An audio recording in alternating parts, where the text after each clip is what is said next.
लेकिन सबसे पहले ओंकार जी मैं आपके पास आता हूं। हम पहले भी इस पर चर्चा कर चुके हैं। कमोबेश राज्य अब अपने सुझाव देने लगे हैं। मोटे तौर पर दिल्ली को छोड़कर सभी राज्य तो तैयार है, परीक्षाएं कराई जाएं। टाइमिंग को लेकर एक बड़ा सवाल है। तो सवाल मेरा आपसे यह पहला कि एग्जाम कराना क्या वाकई अपरिहार्य है 12th को देखते हुए, क्योंकि इससे करियर डिसाइड होता है? है कि 12वीं की परीक्षा कराया जाना अपरिहार्य है, तो एक शिक्षाविद होने के नाते और बच्चों की आगे की जो शैक्षणिक व उनकी जो प्रोफेशनल रिक्वायरमेंट्स हैं या लिवलीहुड की रिक्वायरमेंट्स है, उन सब के मद्देनजर मैं बड़ा स्पष्ट रूप से कहना चाहूंगा कि ये परीक्षाएं कराया जाना अपरिहार्य है, क्योंकि ये टर्मिनल लेवल होता है। इसके बाद बच्चे स्कूल एजुकेशन से निकल करके हायर एजुकेशन या लाइफ में एंटर करते हैं। तो ऐसी परिस्थिति में परीक्षाएं तो निश्चित रूप से होनी चाहिए। ये मेरा व्यक्तिगत मत हो सकता है, लेकिन ये शिक्षाविद होने के नाते मेरे अपनी अनुभव भी हैं, क्योंकि यदि बच्चे के पास 12वीं की परीक्षा के कोई अंक नहीं होंगे तो आगे उसको जगह जगह परेशानी होगी, क्योंकि जब ये कोरोना काल समाप्त हो जाएगा उसके बाद लोग 12वीं के अंक के आधार पर ही उसकी योग्यता और उसकी क्षमता का आकलन करेंगे।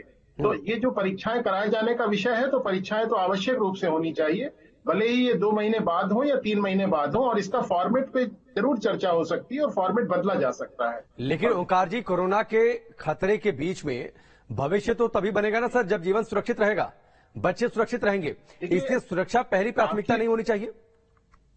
आपकी बात बिल्कुल सही है, और सुरक्षा ही पहली प्राथमिकता होनी चाहिए। तो कोई ये आवश्यक नहीं है कि इसी मई के महीने में परीक्षा कराई जाए या जून के महीने में कराई जाए। यदि आप पिछले साल का अनुभव देखें, क्योंकि ये दूसरा एकेडमिक वर्ष है जब इस प्रकार की परिस्थितियों का हमें सामना करना पड़ रहा है।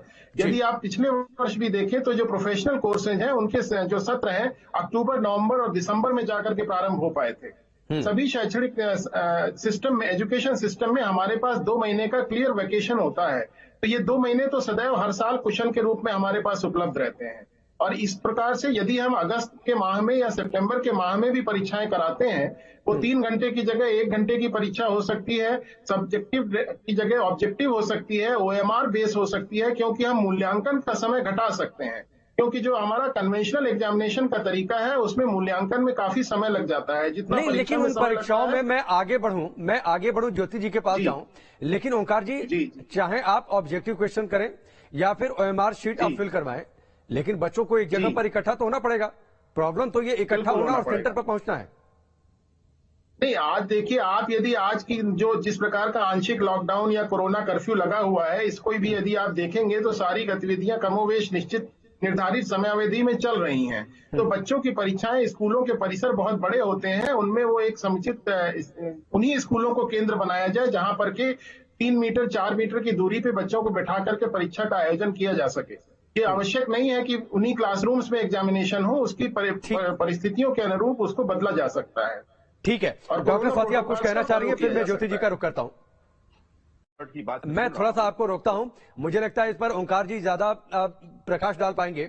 देखिए, किसी और क्लास का जो मार्कशीट है 10वीं की, 9वीं की, 11वीं की या फिर किसी और क्लास की, वो इंटरनल असेसमेंट के आधार पर मार्किंग कर दें, वो एक अलग बात है। लेकिन 12वीं की परीक्षा संजीव जी करियर डिसाइडिंग होती है और उसका इंटरनल असेसमेंट के आधार पर मार्किंग नहीं हो सकता। ओंकार जी, मैं ठीक हूं? देखिए, मैं ठीक कह रहे हैं। देखिए, 12वीं का बच्चे का जो रिगर है वो अलग है, 12वीं के बच्चे की जो तैयारी है वो अलग है। ये स्कूल एजुकेशन इसी पे समाप्त हो जाती है। और आपको मैं अपने अनुभव से बता ठीक है, मैं थोड़ा सा ओंकार जी आपको रोकता हूं, आप सभी हमारे साथ बने रहिए। दिनेश शर्मा जी हमारे साथ जुड़ चुके हैं, उत्तर प्रदेश के उप मुख्यमंत्री और साथ ही शिक्षा मंत्री भी हैं। बहुत आपकी बिल्कुल वाजिब है। ओंकार जी, अब आ जाते हैं थोड़ा सा पैटर्न पर। सर, परीक्षा हो तो कैसे हो? स्वाति जी, मैं आता हूं आपके पास। परीक्षा हो तो कैसे हो और उसके साथ ही उसका पैटर्न क्या हो? एक ऑब्जेक्टिव क्वेश्चंस की बातचीत, OMR शीट की बातचीत या फिर मेजर सब्जेक्ट्स की बातचीत। आपको लगता है कि एक बार बच्चे सेंटर पर पहुंच जाए तो वाकई अब इस बात से फर्क पड़ेगा कि हम किस पैटर्न पर एग्जाम लें? फिर तो हम जिस पैटर्न पर एग्जाम ले रहे हैं उस पैटर्न पर भी एग्जाम हो सकते हैं। देखिए, आपका जो प्रश्न है उसके परिप्रेक्ष्य में मैं कहना चाहूंगा कि हमारे पास जो भी ये जद्दोजहद चल रही है वो इसलिए चल रही है कि हम इस सत्र को 0 सेशन ना होने दें। यदि हमें 0 सेशन होने से बचाना है तो हमें जो डिलेज हैं उनको एकोमोडेट करना पड़ेगा।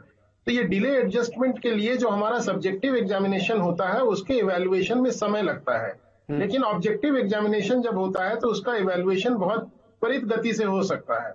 तो ऐसी परिस्थिति में हम अपने जो इवैल्यूएशन का जो हमारा कंटेंट है, जिसको हम लर्निंग लेवल जिससे असेस करने जा रहे हैं, उसमें कोई सेक्रीफाइस ना करते हुए पूरे कंटेंट पे हम यदि ऑब्जेक्टिव टाइप एग्जामिनेशन करेंगे तो उसमें हमारे पास एक OMR के माध्यम से बच्चों के आंसर्स लेने का विकल्प है और उसका इवैल्यूएशन बहुत तेजी से हो सकता है।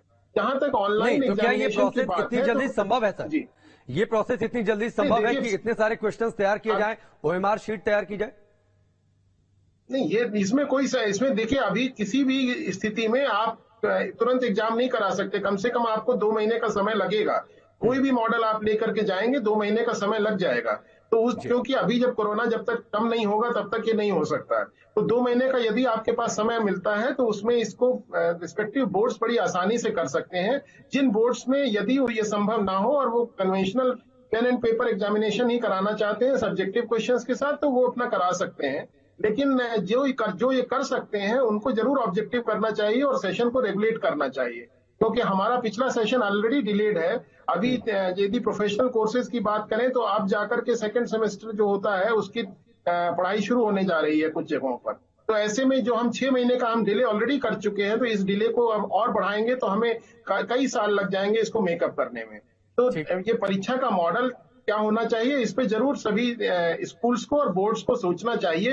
ये कन्वेंशनल मॉडल जो आउट ऑफ बॉक्स थिंकिंग की बात हो रही है, उसमें किसी भी सूरत में ये फॉर्मेटिव असेसमेंट जो आप कहते हैं कि हम कंटिन्यूअस असेसमेंट के बेसिस पे कर लेंगे, वो तो स्वीकार्य है ही नहीं। क्योंकि बच्चा हर क्लास में अपनी अलग तरह से तैयारी करता है और अपनी अलग तरह से अपनी मेधा को दिखाने का प्रयास करता है।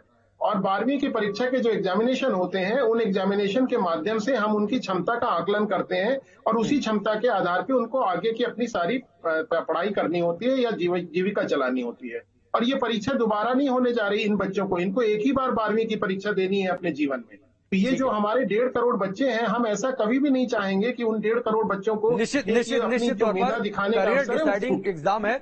लगातार एक्सपर्ट इस बात का जिक्र कर रहे हैं। स्वाति जी, आप कुछ कहना चाह रही थी, फिर मैं आगे ज्योति जी का रुख करता हूं। लेकिन जिस बात का आप जिक्र कर रहे, ठीक है ओंकार जी, जिस बात का जिक्र स्वाति जी कर रही थी, शिक्षाविद आप बड़े हैं, क्या आउट ऑफ द बॉक्स हो सकता है, जिसका जिक्र आपसे थोड़ी देर पहले ज्योति जी कर रही थी कि आगे से हम प्लान कर सकते हैं कि इंटरनल असेसमेंट का कोई रास्ता इस तरीके से निकाला जाए जिसका एक फिक्स फॉर्मेट हो बोर्ड के द्वारा?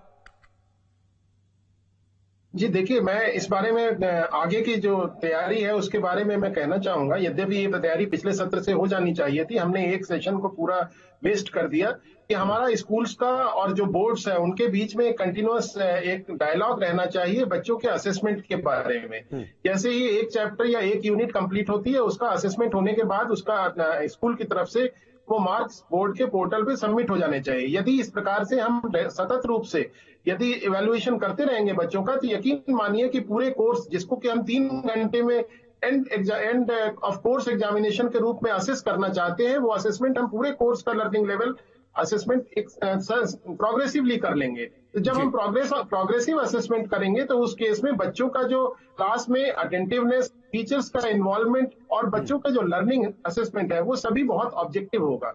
ये जो निश्चित तौर पर इस पर थोड़ा सा पहले सोचना चाहिए था बोर्ड को। जो बातें आपकी मुझे समझ में आ रही कि थोड़ा सा पहले इस पर सोचना चाहिए था और कोई ऐसी पॉलिसी बनानी चाहिए थी। वक्त इतना ही है, चर्चा आगे चलती रहेगी। बच्चों के भविष्य का सवाल है, उनकी सुरक्षा का भी सवाल है, दोनों से समझौता कर नहीं सकते। लिहाजा सरकार को एक सोच समझ कर रास्ता निकालना होगा, किस तरीके से बच्चे सुरक्षित भी रहें और भविष्य भी सुरक्षित रहे। बहुत बहुत शुक्रिया आप सभी का हमसे जुड़ने के लिए।